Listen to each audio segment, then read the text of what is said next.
welcome you now to another episode of the Global Land Factor podcast where we talk about Latino everything. I'm your host, Crispin, Valentin. Make sure you subscribe to the channel right now. Why? Because you have nothing to lose and so much to gain. And not only that, not only do we talk, we bring receipts. Now, quick disclaimer before we start this episode. I am not an attorney. I am not a financial advisor in the sense, and I'm also not a policy professional. In this episode, is about education, conversation only, and I'm sharing everything with you in good faith using public available resources. So please do yourself a favor, do your own research, talk to a qualified professional. If you need legal, financial advice, please also do as well and clarify, okay?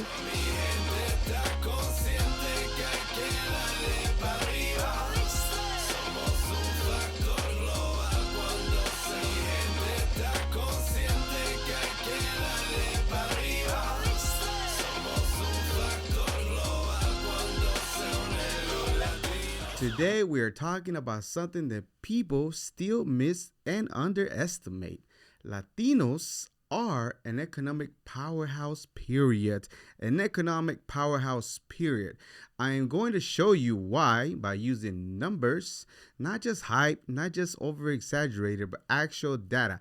Latinos aren't just a minority market. We are a growth engine, and the data proves it. So, here's a big picture. Are you ready for the big pictures? Yes, you are. People love to reduce us to just food and music, but Latinos are workforce, we are consumers, we are spending, we are business growth, and the future of American economy.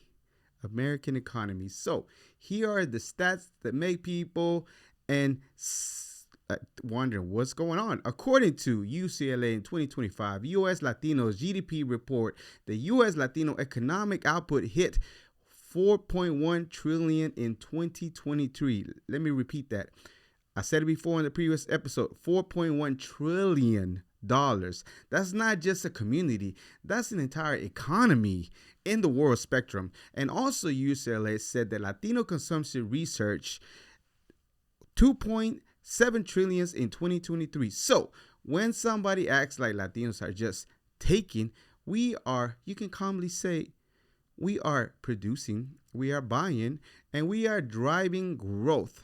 Now, the workforce, so you might not underestimate, and the workforce is taking over some of the boomers. So here's the actual data. Now, that part that a lot of people don't really want to talk about, who's actually working. So the U.S. Bureau of Labor Statistics said in 2023, Hispanics are 19% of the U.S. civilian labor workforce.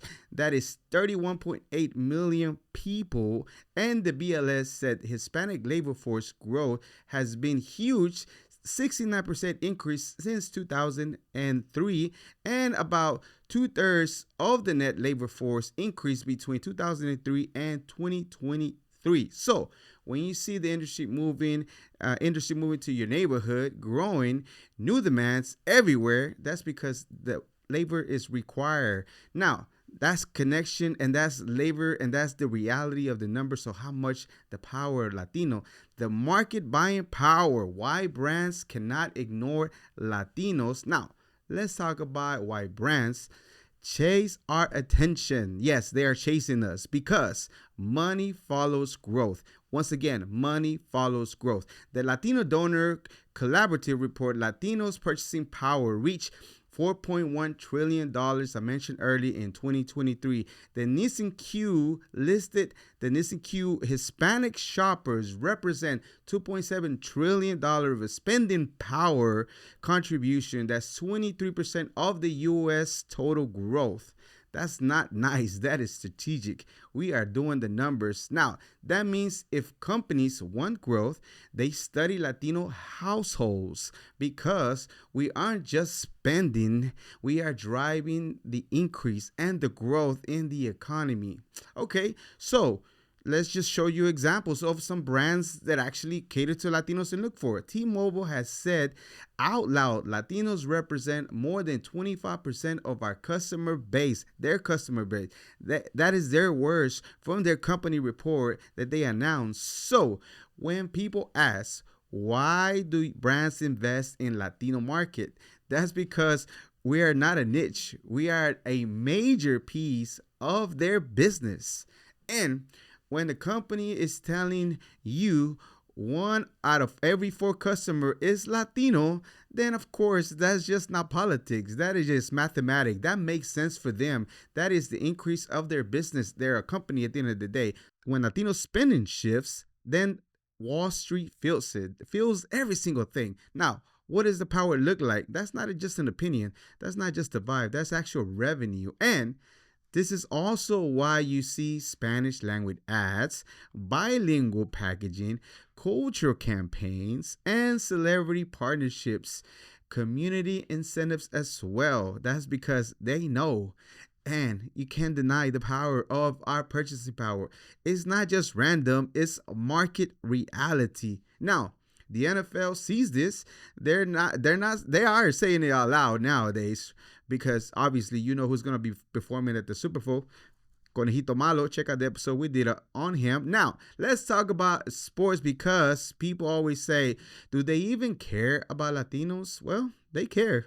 They care about the bottom line and they care about their dollars. So let's not get it confused. The NFL has season-long campaigns called Por la Cultura, celebrating Latino fans, players, culture. That's from the NFL's own operations site.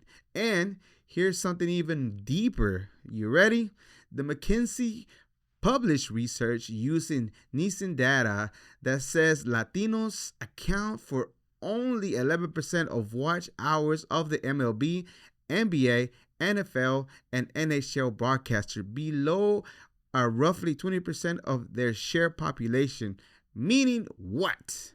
Meaning leagues see room for growth in Latino viewership and loyalty. This is all business. You can say whatever you want, but it is what it is. So, yes, you will keep seeing Latino heritage campaigns, Spanish content, Latino community programs, and cultures forward storytelling because the biggest brands on earth don't chase shrinkage markets that are shrinking. They chase growth. And guess whose growth? Latinos are. Retail power. And what drives us into the store? Well, let's talk about the groceries and everyday spending. Like CPG, consumer packaging goods, that's what it stands for. Circana reports Hispanic consumers are fueling 60% of the total U.S. CPG growth. Circana also says that Hispanics make more than $180 billion in CPG purchasing annually, about 14% of the total market, and gain 60% of CPG growth. So, if someone says, why do companies even cater to? Oh, it's not catering. No, it's not. It's business. It's business in general, and it makes sense because if you want growth in America, you cannot ignore the consumers who are driving the large share of their growth, which is Latinos, which is our power. So let's get into just a little bit of the quick immigration kind of confusion. To get clarity, sometimes people say, and it gets mixed up. So let me clear it up for you. This is not legal advice. This is just a clear language of what happens.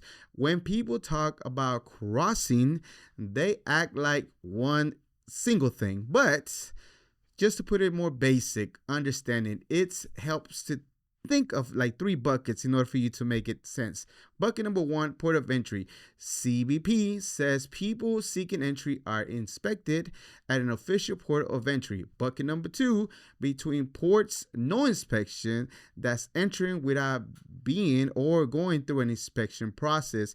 And bucket number 3, overstaying. USCIS says unlawful presence, including time in the U.S. without being admitted or parole. So overall, just basic what it means is you are all admitting that you are overstaying the time that you were allowed. So here's the clean line that keeps it accuracy. Now, removal is a civil immigration process, but proper entry can be persecuted under federal law like 8 USC 1325. So don't let people just twist the language. The reason I'm saying this is because it creates confusion and is used to weaponize the verbiage over and over again, as you can tell on some particular networks. And I don't like that. I don't like it. So again, 3 buckets: inspected entry, no inspection, and overstay.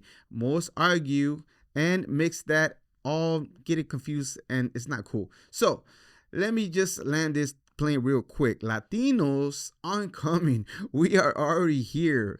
UCLA says that U.S. Latino GDP hit 4.1 trillion in 2025. UCLA says Latinos consumption hit 2.7 trillion in 2023. LCD says Latino purchasing power is 4.1 trillion. BLS says that Hispanics are 19% of the labor force, 31.8 million in 2023, and the NFL literally runs Por la Cultura campaigns. That's not politics. That's just plain math, simple mathematics, and that's just what it is. Now, for somebody that thinks Latinos are small, we are not.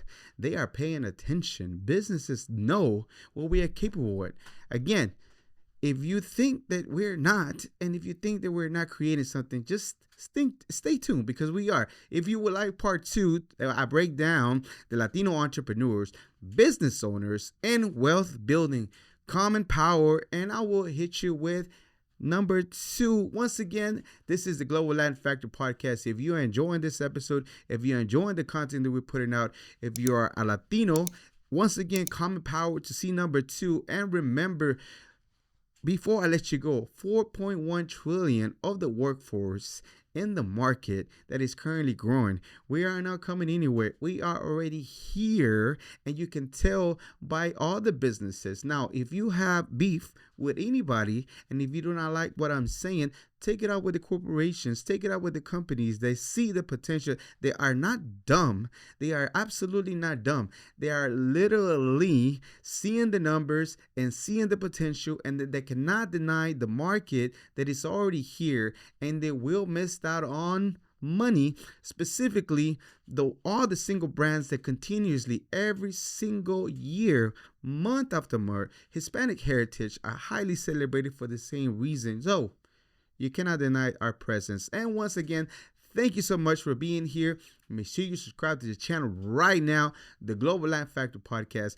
Big shout out going out to every single one of you that listen to our audio. Thank you so much. I hope you're enjoying the shorter, smaller podcasting that we are putting out, and important information. And if this hit anywhere close to your heart, if you feel that this is important, please share with somebody that will be beneficial. Again, sometimes it's kind of hard for you to change somebody's belief, because that's their belief. You're literally kind of slapping their face, because that's their identity. But it never hurts to try to send it to somebody that might be able to see something else. And remember, once again, this is data that is available fairly online, and this is also some of my opinions. So I highly recommend for you as an individual to, if you see a clip of anything, if you see the news, question everything and do your own research, and further search 2 or 3 data points that you'll be able to make a conclusive decision for yourself.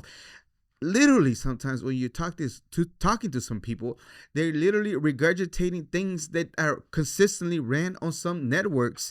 And it's like, wow, are you serious? You're not able to take just a few minutes of your time having a phone in your hand that literally you can search anything in the world to be able to better influence, better educate yourself, instead of like regurgitating, saying, repeating word by word, almost cadence by cadence, whatever is getting ran on some type of news and some type of what it looks like a news setup, but it's not even a news, it's opinion.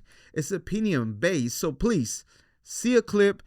If it sparks your curiosity, get your phone out, research some things. They got so many AI tools now. Be very conscious about that as well. But You have the power in your hands to be able to be more informed and not literally regurgitate some things that you don't even understand. It's so easily just to say it because somebody that looks like an authority figure said it, like myself right now, but that doesn't mean that it could be factual. So I double dare you to go ahead and research, fact check me as well. Send me some feedback so I can better be educated myself, because I am the most beautiful thing that Misael said in the last episode was the beautiful power of you. The only thing that you need to learn and knowledge is not to know.